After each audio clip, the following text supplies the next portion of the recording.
اسلامی نظام معیشت کو لوگ بھول چکے ہیں. اللہ تعالیٰ فرماتا ہے کہ لا یکون دولۃ بین الاغنیاء منکم. یہ اللہ تعالیٰ یہ نہیں چاہتا ہے کہ مال جو ہے مال وہ تم میں سے چند لوگوں کے ہاتھ میں جمع رہے, چند لوگوں کے ہاتھ میں مال جمع رہے. یہ اللہ تعالیٰ نہیں چاہتا ہے. چند لوگ ہیں معاشرے کے اندر, چند امیر ہیں, ایسے لوگوں کے پاس یہ مال رکھا رہے. یہ اللہ تعالیٰ نہیں چاہتا ہے. اللہ تعالیٰ چاہتا ہے کہ مال کیا ہو, تمام لوگوں کے مابین مال رہے. یہ اللہ رب العالمین چاہتا ہے. یہ اسلامی نظام معیشت ہے. اسی لیے اللہ کے نبی صلی اللہ علیہ وسلم نے اس کی قربت کا اعلان کیا ہے, اور اللہ کے نبی صلی اللہ علیہ وسلم نے اپنی حدیث کے اندر یہاں فرمایا کوئی انسان اگر سودی کاروبار کر رہا ہے تو وہ انسان ایسا ہے کہ انسان 33 مرتبہ اگر زنا کرتا ہے تو اس کے مقابل میں ایک سود خور انسان ہے جو 1 درہم سود کا اپنے جسم کے اندر کھا رہا ہے. 1 درہم سود کا کوئی انسان اپنے جسم کے اندر کھا ہے. 33 مرتبہ زنا کار سے انسان بہتر. جو انسان 33 مرتبہ زنا کر رہا ہے اس سے بہتر ہے وہ انسان. لہذا ان چیزوں کو آج سمجھنے کی ضرورت ہے. اللہ کے نبی صلی اللہ علیہ وسلم نے فرمایا سود کے 73 دروازے ہیں, اور سب سے اگلا دروازہ اپنی ماں کے ساتھ نکاح کرنا. آپ سوچ سکتے ہیں ماں کے ساتھ نکاح کیا حرام ہے بالکل, لیکن اس کے باوجود کوئی انسان اگر سود کھا رہا ہے تو وہ انسان ایسا ہے 73 دروازے. سب سے اگلا دروازہ یہ ہے کہ اپنی ماں کے ساتھ کوئی انسان نہ کرے. یہ مال کی محبت جو ہے انسانی زندگی کو تباہ و برباد کر دے گی. مال کی تحبون المال حبا جما. تو مال سے اتنی محبت کرتے ہو کچھ بھی نہیں دیکھتے ہو. مال سے اتنی محبت انسانی زندگی کو ہو چکی ہے کہ انسان کسی کی پریشانی کو سمجھنے کی کوشش ہی نہیں کرتا ہے. یہی سود کی سب سے بڑی خرابی, کسی کی پریشانی کو کوئی سمجھنے کی کوشش نہیں کرتا. اللہ کو متکاسر حتی زرتم المقابر. کثرت مال نے تمہیں ہلاک و برباد کر کے رکھا ہے. جب تک تم قبر میں نہیں پہنچ جاؤ گے تب تک یہ چیزیں تمہاری ختم نہیں ہوگی. ہوس تمہاری زندگی میں کبھی ختم نہیں ہونے والی. جب تک تم قبر تک نہ پہنچ جاؤ تمہاری ہوس ختم نہیں ہونے والی. لہذا یہ کثرت مال آپ کے لیے کیا ہے, فتنے کی شکل ہے. اس لیے اللہ رب العالمین نے قرآن کریم کے اندر ارشاد فرمایا انما اموالکم واولادکم فتنہ. تمہارا مال اور تمہاری اولاد کیا ہے تمہارے لیے ایک فتنے کی شکل ہے. لہذا اگر اس کا صحیح استعمال ہے تو کوئی فتنہ نہیں ہے, لیکن اگر اس کا صحیح استعمال نہیں ہے تو یہ کیا ہے, فتنے کی شکل اختیار کر چکی ہے. لہذا ان چیزوں کو سمجھنے کی ضرورت ہے بھائیوں. کل قیامت کے دن جب اللہ رب العالمین کی بارگاہ میں لوگ کھڑے ہوں گے, اللہ کے نبی صلی اللہ علیہ وسلم نے فرمایا ابن آدم جب اللہ کی بارگاہ میں کھڑے ہوں گے تو 5 سوالوں کا جواب جب تک وہ نہیں دے دیں گے تب تک اللہ کی بارگاہ سے اس کے قدم گرنے والے نہیں. ان میں سے ایک سوال یہ بھی ہوگا من این اکتسبہ وفیما انفقہ. مال کمایا کہاں سے اور خرچ کہاں کیا. یہ 2 سوال بنیادی طور پہ ہیں. من این اکتسبہ, مال کمایا کہاں سے اور خرچ کہاں کیا. کہاں سے کمایا مال, سودی کاروبار کر رہے تھے یا نہیں کر رہے تھے.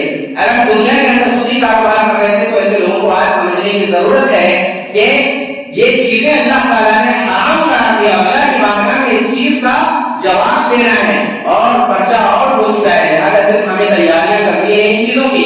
یہ مال کمایا کہاں سے اور خرچ کہاں کیا. کمانے میں بھی توازن ہونی چاہیے اور خرچ کرنے میں بھی توازن ہونی چاہیے. اور ہمارے معاشرے میں دونوں چیزیں مفقود ہوتی نظر آ رہی ہے. ایک تو کمانے کہاں سے یہ نہیں پتا ہے کہ اللہ کے نبی صلی اللہ علیہ وسلم نے فرمایا کہ ایک زمانہ ایسا آنے والا ہے کہ انسان مال صرف کمائے گا, مال صرف کمائے گا. یہ کبھی نہیں سوچے گا کہ مال کہاں سے آیا ہے, مال کہاں سے آیا ہے. من الحلال ام من حرام, حلال طریقے سے مال آ رہا ہے حرام طریقے سے آ رہا ہے, اس چیز کی پرواہ انسان نہیں کرے گا. صرف مال کمانے کی پرواہ انسان کو ہو جائے گی. اور آج پورے معاشرے کی حالت یہ ہو چکی ہے, ہر انسان سود میں کسی نہ کسی طریقے سے ملوث ہے. اور اللہ کے نبی صلی اللہ علیہ وسلم نے فرمایا تھا یہ ایک زمانہ آنے والا ہے کہ لوگ سود میں ملوث ہو جائیں گے. جب صحابہ کرام نے پوچھا اکل الناس یا رسول اللہ, تمام کے تمام لوگ سود میں ملوث ہو جائیں گے.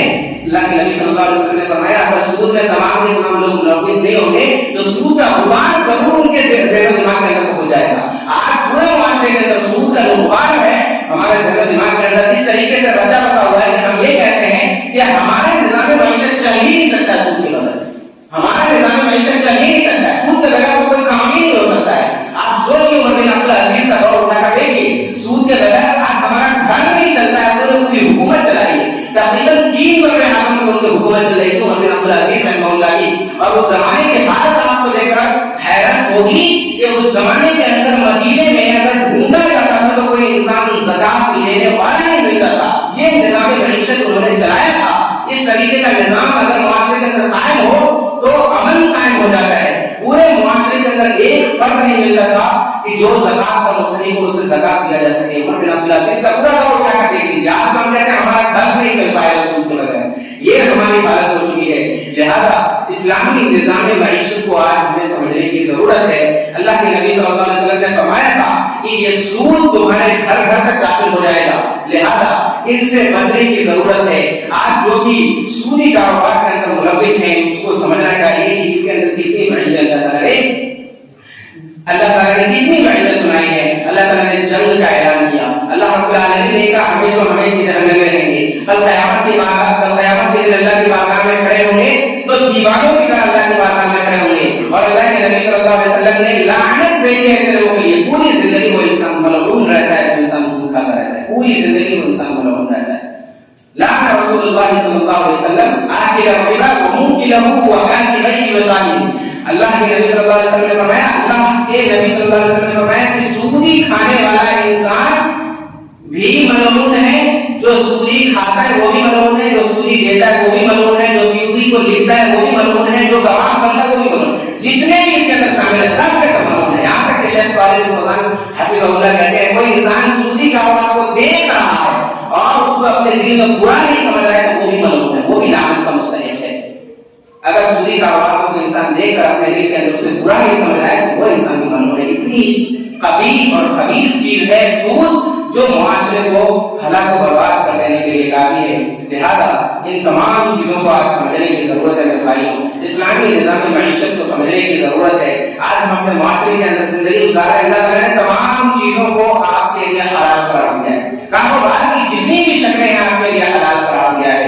صرف سود کو اللہ رب العالمین نے حرام قرار دیا ہے اور اس کے مقاصد بھی آج پوری دنیا دیکھ رہی ہے. کتنے مقاصد اس کے اندر ہیں وہ پوری دنیا آج دیکھ رہی ہے. لہذا اسلامی نظام معیشت کو سمجھ کر آپ اگر کاروبار کر رہے ہیں تو ان تمام چیزوں سے حتی الامکان دور رہنے کی کوشش کریں. اور اگر کوئی انسان اس چیز کے اندر ملوث ہے تو آج ہی توبہ کریں اللہ رب العالمین کی بارگاہ میں, کیونکہ یہ بہت بڑا کبیرہ گناہ ہے. اور اللہ کے نبی صلی اللہ علیہ وسلم نے ذکر کیا یہ وہ بیماری ہے جو تمہیں ہلاک کر دے گی دنیا کے اندر بھی اور آخرت میں بھی تم ہلاک و برباد ہو جاؤ گے. لہذا اللہ رب العالمین ہم تمام لوگوں کو کہنے سننے سے زیادہ عمل کی توفیق عطا فرما. اللہ رب العالمین ہمارے معاشرے میں جو بھی افراد سودی کاروبار میں ملوث ہیں یا کسی طریقے سے پھنس گئے ہیں, اللہ رب العالمین اس کے لیے کوئی ایسی سبیل پیدا فرما کہ اس سے صحیح طریقے سے نکل سکیں.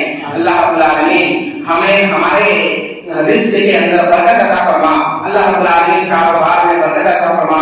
اللہ رب العالمین مسلمان جہاں کہیں پریشان حال ہیں ان کی پریشانی کو دور فرما. اللہ رب العالمین ہم میں جو مقروض ہیں ان کی قرض کی ادائیگی کا اسباب غیر سے مہیا فرما. اللہ رب العالمین ہم میں جو بھی بیمار ہیں ان کی بیماری کو دور فرما. شفائے کاملہ عاجلہ مستمرہ دائمہ نصیب فرما. اللہ